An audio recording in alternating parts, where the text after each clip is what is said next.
الحمدللہ رب العالمین والصلاة والسلام علی سید المرسلین۔ ایک سوال یہ ہوتا ہے کہ بے توجہی کے ساتھ درود پاک پڑھنا کیسا ہے، بے دھیانی کے ساتھ درود پاک پڑھنا کیسا ہے، غفلت کے ساتھ درود پاک پڑھنا کیسا ہے؟ تو دیکھیں، اس کا جواب یہ ہے کہ کوئی بھی عبادت ہو، کوئی بھی ذکر ہو، کوئی بھی ورد ہو، کوئی بھی وظیفہ ہو، بے توجہی کے ساتھ نہیں پڑھنا چاہیے، غفلت کے ساتھ نہیں پڑھنا چاہیے۔ دیکھیں، جتنی زیادہ توجہ کے ساتھ آپ درود پاک پڑھیں گے نا، جتنی توجہ کے ساتھ آپ ذکر کریں گے، اتنا زیادہ فائدہ ہوگا۔ اور جب حضور نبی پاک علیہ الصلوۃ والسلام کا مقدس تصور آپ ذہن میں رکھ کر درود پاک پڑھیں گے تو اس کا آپ کو بہت زیادہ فائدہ ہوگا، بہت زیادہ فائدہ ہوگا۔ اور حضرت امام غزالی رحمۃ اللہ تعالی علیہ آپ فرماتے ہیں کہ کوئی بھی بندہ جب اللہ کا ذکر کرے یا درود پاک کی کثرت کرے تو اس کے معنی پر بھی غور کرے،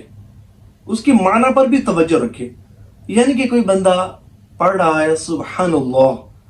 وہ پڑھ رہا ہے تو اس کے ذہن میں یہ بات ہونی چاہیے کہ میں اللہ کی پاکی بیان کر رہا ہوں، میرا اللہ پاک ہے، میں اللہ کی پاکی بیان کر رہا ہوں۔ تو جب بھی درود پاک پڑھیں نا، توجہ کے ساتھ درود پاک پڑھیں، اس کے معنی و مفہوم کو ذہن میں رکھ کر درود پاک پڑھیں۔ اس کا فائدہ کیا ہوگا؟ اور وہ عاشقان رسول کی جو توجہ کے ساتھ، حضور قلب کے ساتھ،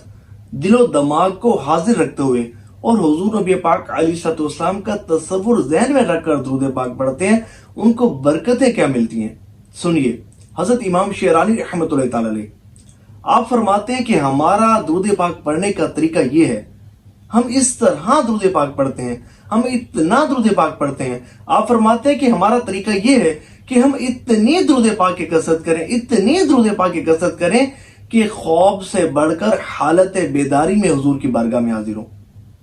جاگتی آنکھوں سے حضور کا دیدار کریں، جاگتی آنکھوں سے حضور کی بارگاہ میں حاضری دیں اور حضور سے ان احادیث طیبہ کے متعلق پوچھیں کہ جن کو محدثین نے ضعیف قرار دیا۔ اور پھر فرماتے ہیں کہ اگر ہمیں یہ مقام حاصل نہ ہو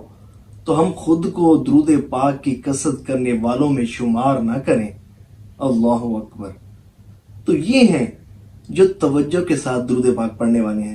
جو کثرت سے درود پاک پڑھنے والے ہیں، اور ان پر پھر انعامات کی بارشیں بھی کیسی نازل ہوتی ہیں۔ ایک بزرگ گزرے ہیں، حضرت علی بن علوی رحمۃ اللہ تعالی علیہ، بڑی توجہ کے ساتھ درود پاک پڑھا کرتے تھے، کثرت کے ساتھ درود پاک پڑھا کرتے تھے، اور اس کی برکات آپ کو یہ ملتی تھی کہ جب آپ کو کوئی بھی مشکل درپیش ہوتی نا تو خواب میں حضور نبی پاک علیہ الصلوۃ والسلام کی زیارت نصیب ہو جاتی تھی۔ حضور خواب میں تشریف لاتے اور اس مشکل کا حل ارشاد فرما دیتے تھے۔ سبحان اللہ۔ میرے ایک دوست ہیں، الحمدللہ، سنیں گے نا دل جوم اٹھے گا، بہت درود پاک کی کثرت کرتے ہیں، درود پاک کی خدمت بھی کی انہوں نے ماشاءاللہ عز و جل۔ تو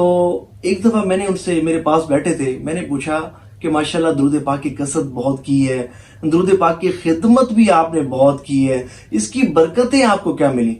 تو کہنے لگے الحمدللہ رب العالمین، جس رات اس نیت کے ساتھ سوؤں کہ مجھے خواب میں حضور نبی پاک علیہ الصلوۃ والسلام کی زیارت نصیب ہو تو کرم ہوتا ہے اور حضور کی زیارت سے نوازا جاتا ہوں۔ سبحان اللہ۔ اللہ کرے کہ ہمیں بھی یہ مقام و مرتبہ حاصل ہو جائے، اللہ کرے کہ ہمیں بھی یہ خوش نصیبی حاصل ہو جائے۔ اور کیسے نازل ہوگی، کیسے نصیب ہوگی؟ جب ہم توجہ کے ساتھ درود پاک پڑھیں گے، جب ہم حضور کی محبت میں ڈوب کر درود پاک پڑھیں گے، جب ہم خشوع خضوع کے ساتھ درود پاک پڑھیں گے، جب ہم درود پاک پڑھنے کے جو آداب ہیں ان کو ملوز خاطر رکھ کر درود پاک پڑھیں گے تو یقیناً ہم پر بھی ایسے انعامات کی بارش ہوگی۔ تو اس میں میرا ایک مشورہ یہ ہے کہ دیکھیں، آپ ویسے بھی درود پاک پڑھتے ہوں گے، اٹھتے بیٹھتے چلتے پھرتے درود پاک کی کثرت آپ کرتے ہوں گے، لیکن ایک میرا مشورہ یہ ہے کہ دن یا رات میں کوئی ایک وقت مقرر ضرور کریں، وہ ایسا وقت ہو کہ خشوع خضوع کے ساتھ دو زانوں بیٹھ کر آپ درود پاک پڑھیں۔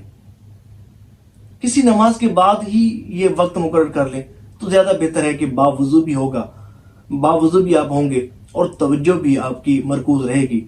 آپ صرف نا 1 مہینہ ایسے درود پاک پڑھ کر دیکھ لیں، ایک وقت مقرر کر لیں، بھلے 12 منٹ ہی کیوں نہ ہو، کسی نماز کے بعد صرف ایک وقت مقرر کر لیں اور روزانہ اسی وقت میں بیٹھ کر نا حضور کی بارگاہ میں درود پاک پڑھیں، اور اس طرح پڑھیں کہ آنکھیں بند ہیں، دو زانوں بیٹھے ہیں، مسجد نبی شریف علیہ صاحب الصلاۃ والسلام کا تصور ہے، سنہری جالیوں کا تصور ہے، گنبد خضرا شریف کا تصور ہے، یا وہ عاشقان رسول کے جن کو حضور نبی پاک علیہ الصلوۃ والسلام کی خواب میں زیارت نصیب ہوئی ہے، تو حضور علیہ الصلوۃ والسلام کا تصور ذہن میں رکھ کر وہ درود پاک جب پڑھیں گے، جب آپ وہ اس طرح درود پاک پڑھیں گے تو اس کی آپ کو وہ برکات ملیں گی کہ جس کا آپ شمار بھی نہیں کر سکتے، جس کا آپ اندازہ بھی نہیں لگا سکتے۔ تو اللہ کریم جو سنا اس پر عمل کرنے کی توفیق عطا فرمائے، اور ہمیں بھی کثرت سے حضور نبی پاک علیہ الصلوۃ والسلام کی زیارت نصیب فرمائے، ہمیں بھی توجہ کے ساتھ، خشوع و خضوع کے ساتھ،